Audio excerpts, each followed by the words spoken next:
विधानसभेचं कामकाज आज 10 वाजता सुरू होणार। दुपारी 12 वाजता अर्थमंत्री अजित पवार अर्थसंकल्पावर उत्तर देणार। अंबादास दानवे आज सभागृहात दिसणार। शिवीगाळ केल्याप्रकरणी दिलगिरी व्यक्त केल्यामुळे निलंबनाचा कालावधी 5 वरून 3 दिवसांवर।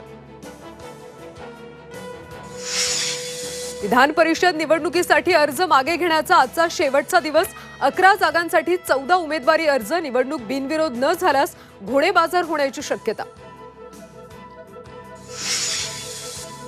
भुजबळांना जातीय दंगली घडून आणायच्या आहेत का? झी 24 तासच्या मुलाखतीत जरांगे पाटलांचा सवाल। सरकार भुजबळांना गप्प का बसवत नाही? जरांगेंचा पुन्हा एकदा हल्लाबोल। क्रिकेटर्सच्या स्वागतासाठी आलेल्या क्रीडाप्रेमींमध्ये चेंगराचेंगरी, 10 जण जखमी। आणि राहुल गांधींनी घेतली हाथरस दुर्घटनेतल्या मृतांच्या नातेवाईकांची भेट। चेंगराचेंगरीत जखमी झालेल्यांचीही केली विचारपूस।